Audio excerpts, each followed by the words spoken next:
15 Banned Games You Shouldn't Play, Part 2. From the most jaw-dropping death scenes to same-sex romance to gratuitous violence today, we're going to take a look at the 15 Banned Games You Shouldn't Play, Part 2. Stay tuned until the end of the video for some of the craziest games that were banned. Let's get started with number 15, Duke Nukem 3D. Duke Nukem isn't known for being the most politically correct or cuddliest of characters. Not to mention the misogyny, cursing, and graphic violence in his games. If you think his extreme sexism is the reason it was banned, you're wrong. The Brazilian government banned the game after it influenced one player to kill 3 people in Brazil. Wait until you hear about Phantasmagoria later in the video. Even the most hardcore meatitarians are left feeling nauseated. Moving on to number 14, the Pokemon trading card game. What type of country would consider it okay to outlaw something as seemingly harmless as the Pokemon card game? Folks, welcome to Saudi Arabia. Pikachu and his companions, Pocket Monsters, were thought to be a national security threat. Why? Because the game's energy symbols resemble the Star of David, which everyone knows is associated with Zionism and serves as Israel's national emblem. They clearly didn't care if the resemblance was accidental. Moving on to number 13, PlayerUnknown's Battlegrounds. PlayerUnknown's Battlegrounds is arguably what gave birth to a whole battle royale genre. However, PUBG is banned in numerous countries. India banned PUBG as it engaged in activities that were prejudicial to the security of the country. Other countries include Pakistan, Nepal, Israel, and Iraq. Apparently, the game causes some mental health issues and video game addiction.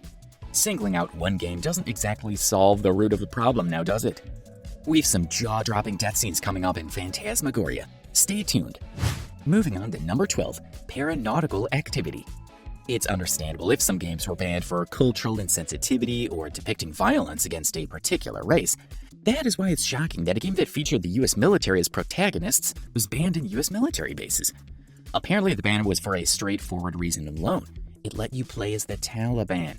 It's also banned in Australia, including offensive matters like drug misuse, addiction, crime, cruelty, violence, and whatnot. Moving on to number 11, Leisure Suit Larry, magna cum laude. Thanks to its crude humor, sexual innuendo, and quest to woo women, the Leisure Suit Larry franchise has long been a magnet for controversy. Things didn't get out of hand until 2004. Due to the inclusion of sex scenes and nudity, Australia declined to give the game an age classification, thus prohibiting it from sale. This is crazy. The graphic violence towards innocent women gets crazier in Phantasmagoria. Keep watching. Moving on to number 10, EA Sports MMA. What's the strangest reason you can think of for banning a game? Wrong. This one is stranger. So why was it banned in Denmark? Was it the vicious chokes and hard kicks? Nope. It had something to do with the energy drinks. Before fights, EA Sports MMA offered in-game commercials for caffeine and sugar concoctions, which is illegal in that country. EA decided to withdraw from sale rather than making an alternate version of the game without the ads. We're talking about editing just a handful of textures here. Moving on to number 9, Medal of Honor. Let's be honest about it. It's understandable that a country ravaged by a video game would object to it. When Taliban foot soldiers were playable in multiplayer, the 2010 release of Medal of Honor struck a huge snag. EA's response to the American military's comp was that someone had to be the robber, which went over like a potato gun in a war zone. As a result of the outrage, the game was eventually banned on all US military locations worldwide. Keep watching to see some ridiculously brutal cutscenes in Phantasmagoria. Moving on to number 8, BMX XXX. What were the game's developers thinking? Because BMX already has an X, why not make it a XXX game? As you might expect, it's a BMX action sports game with nudity, rude language, and adult comedy. Among others, Walmart and Toys R Us refused to stock it in their stores across the United States. Adult content was cut in the PlayStation 2 version at the same time. Meanwhile, for the Australian release, all of the explicit content was removed. Moving on to number 7, Dead Rising 3. Germany takes first place in Europe for the harshest game restrictions. While turning a human into a zombie may pass muster in the United Kingdom or France, it will not pass muster in Germany. Given that Dead Rising is about zombies, it's hardly surprising that the series has been banned in Germany several times. Because your primary target is a fantasy legions of undead monsters, this pretty damn violent zombie thrasher is considered tolerable in many places. However, murdering any human or human-like enemies is a no-no. Thus, zombies count. Now that's crazy. But this doesn't top Phantasmagoria, which is too messed up for a game. Moving on to number 6, Thrill Kill. An extraordinarily violent and gory fighting game in the vein of Mortal Kombat or Street Fighter, Thrill Kill is violent and gory. It pitted contestants sent to hell against one another, fighting for the right to return to Earth by employing strategies like ripping off an opponent's arm and beating them with it, or shoving a cattle prod into their adversary's throat. Thrill Kill earned an adults rating only from the ESRB. The violent, sexually aggressive fighting game never saw the light of day, at least officially. Moving on to number 5, Mass Effect. Here's another game that wasn't banned over political outrage, just a sexual encounter between two women. Wait, is that better or worse? Either way, in 2007, Singapore banned the first Mass Effect because it had a scene of Lady Shepard and Learcione getting bizarre.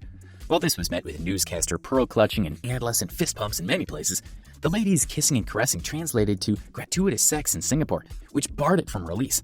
Only one thing to point out here, one was human, the other was alien. That's just a little creepy, don't you think? Not that the ban lasted long. Initially, it went through because the nation didn't have a proper video game rating system, making it harder to judge degrees of evil. Moving on to number 4, Grand Theft Auto San Andreas. The Grand Theft Auto franchise has always been a subject of conflict. Robbery, violence, and narcotics were central themes even in the early games when the player was driving around in a Google Maps-style perspective. It has received criticism from across all the world for glorifying violence and mayhem. Even so, only one country has gone so far as to outright prohibit all the franchise's titles. Surprisingly enough, that's Thailand. In 2008, Paul Hachino, a young man from Bangkok, boarded a taxi and fatally stabbed the driver. He blamed his aggressive behavior on Grand Theft Auto, claiming that killing felt effortless in the game.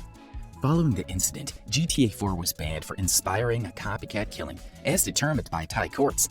Never mind that the man had just been caught stabbing a man to death and would likely say anything to avoid getting in trouble. Starting now, things get serious.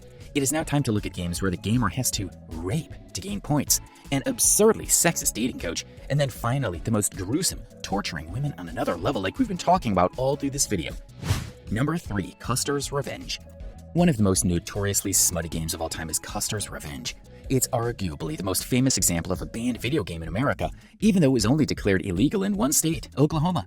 The player has to go from one end of the screen to reach a woman tied to a pole. Once there, the military commander will rape the prisoner, gaining points until he is eventually killed. The goal is to stay alive as long as possible to achieve the highest possible score.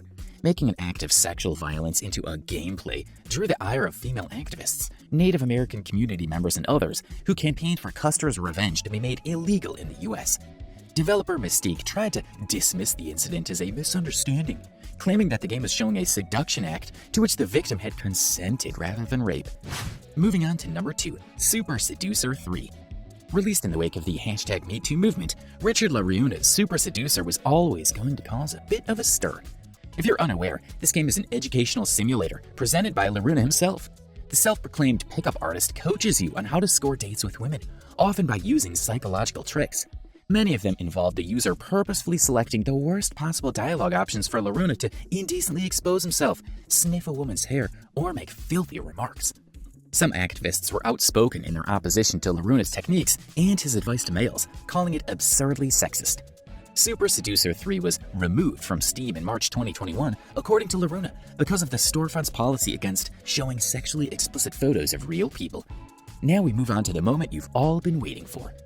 Number 1, Phantasmagoria.